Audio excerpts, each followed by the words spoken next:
और ले चलता हूँ आज के विशेष अतिथि हैं गोंडवाना गणतंत्र पार्टी जिला अध्यक्ष एवं समाज सेवी बड़े भैया मोहन सिंह के जी, जो कि आप लोगों को अपना विचार देने एवं आप लोगों से मिलने के लिए बरसती पानी में भी हम सबके बीच में पहुंचा है। मैं आपको सादर आमंत्रित करना चाहूंगा कि आप अपना विचार रखेंगे और उनके जी के लिए जोरदार तालियों से स्वागत करेंगे। बोले प्रति शक्ति पहनता शिवा शिवा।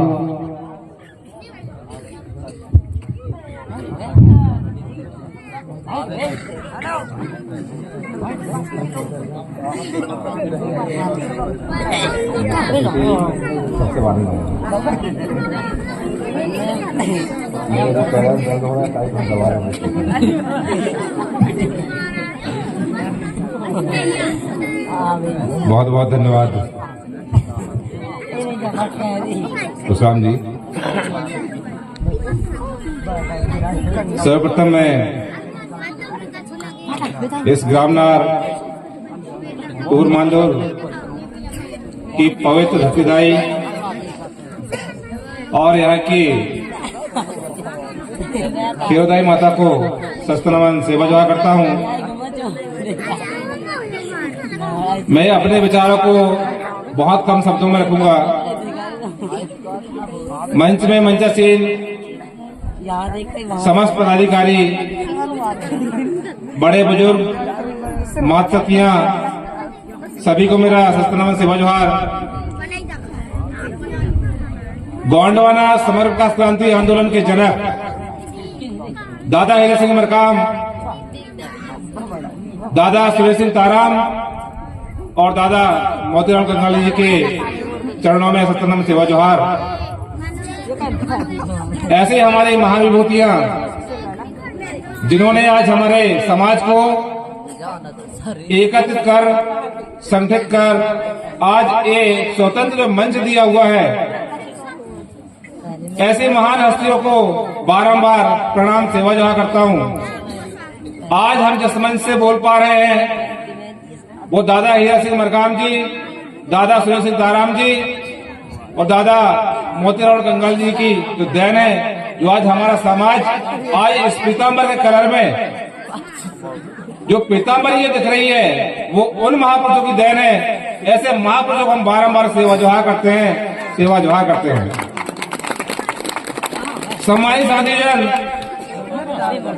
मैं आपके बीच में हमेशा आते रहा हूं। काफी लोग मुझसे परिचित होंगे और काफी लोग मुझसे आप परिचित होंगे। इस तूरमांदर में, इस ग्राम में, इसके आगे वाले जो भी ग्राम है दरगवा, इन सभी गांवों में जहां तक कि पूरा जो विधानसभा क्षेत्र है सोहरा का, उसमें आधे से ज्यादा गांव मेरे घूमे हुए हैं। और जब भी कुंडम क्षेत्र में कोई समस्या हमारे समाज में आती है, चाहे वो व्यक्तिगत हो चाहे सामाजिक हो, यदि कहीं ना कहीं मुझे होता है और यदि मेरे पास समय होता है और नहीं भी होता तो मैं समय निकालने की कोशिश करता हूं कि उस समय मुझे वहां पर पहुंचना है। यहाँ पे ऐसी बहुत सारी घटनाएं घटित हुई है जहां पर मैं पहुंचा हूं। और दादा ने हमें ये सिखाया है कि जब भी हमारे समाज में जहां पर भी कोई विपत्ति आती है तो हमें वहां पर संतुलित होकर उन विपत्तियों से लड़ने के लिए, चाहे वो प्रशासनिक व्यवस्था हो चाहे शासनिक व्यवस्था हो, उन व्यवस्थाओं में जाके हमारे हक अधिकारों के लिए हमें लड़ने की प्रयास हमेशा करते रहना चाहिए। अभी के तत्कालीन मामला में बता रहा हूं, मध्य प्रदेश के पूर्व क्षेत्र विद्युत वितरण कंपनी जिसकी बिजली चल रही है, इसकी बात करूं तो मैं नवंबर 2017 से अभी तक 2023 तक का जो घोटाला हुआ है वो 361 करोड़ घोटाला हुआ है।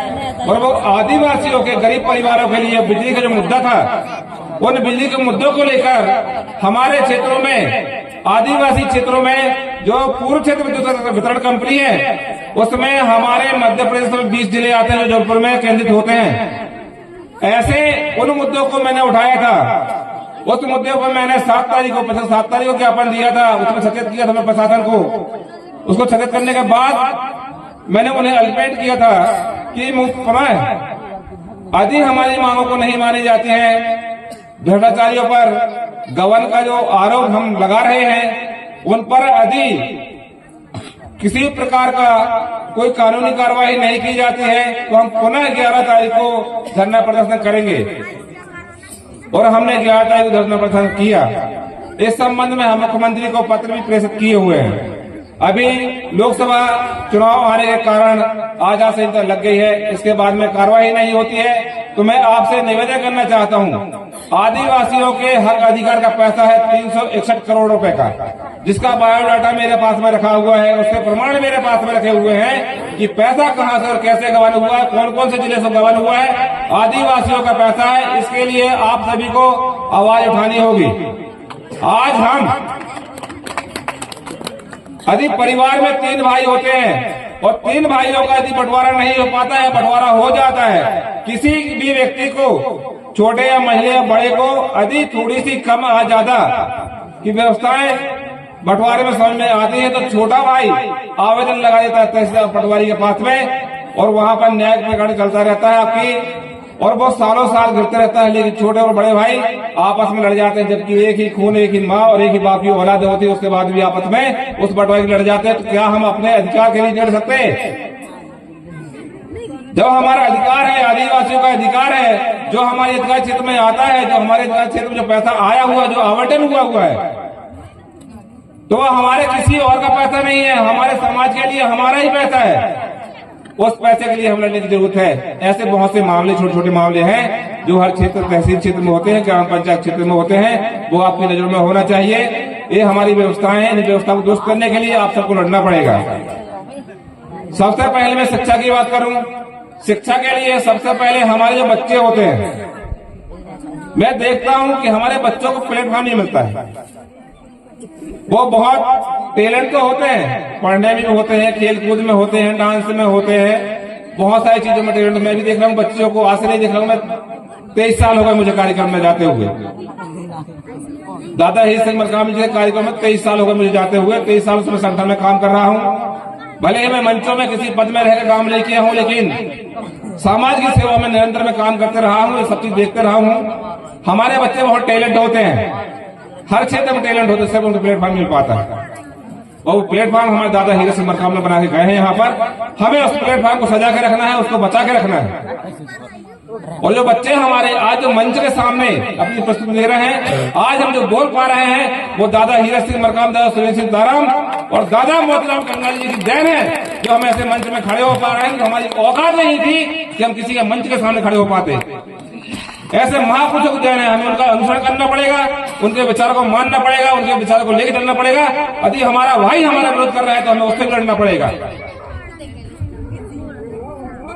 इतना हमें कहीं ना कहीं हमारे अधिकारों के लिए, हमारे समाज के लिए, हमारे संगठन के लिए, दादा के विचारों के लिए, हमारे बीच में मंगलताई आती रहती है, महाराष्ट्र से आती है और अन्य प्रांतों में जाती है। ऐसे महान हस्तियों के लिए, इनका साथ देने के लिए हमें यदि हमारे भाई से लड़ना पड़ जाए तो लड़ना पड़ेगा। हम समाज के लिए सबके साथ लड़ सकते हैं,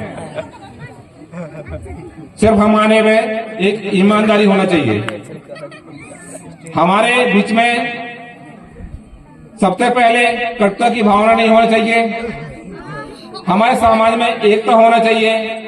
यदि कोई विपत्ति आज मेरे ऊपर आती है, आज मैं किसी मंच से किसी का खुल के विरोध कर रहा हूं, तो स्वाभाविक सामने वाला मेरे ऊपर कोई ना कोई एफआईआर जरूर करवाएगा। हमारे जो वक्ता होते हैं वो वक्ता स्पष्ट शब्द में बोलते हैं, हमारे भूमिका लोग होते हैं वो स्पष्ट शब्द में बोलते हैं, तो उनका हमारे एक दूसरे का साथ देना हमारी आवश्यकता बनती है। सम्मानित साथीजन, मैंने काफी समय लिया आपसे। मेरे विचारों से यदि आपको कोई त्रुटियां लगी हो, कोई गलतियां हुई हो, तो मैं आपसे हाथ जोड़ के माफी मांगता हूं और सभी को जय सेवा जय जोहार करता हूं। जय सेवा जय जोहार करता हूं। बहुत बहुत धन्यवाद जी, आपने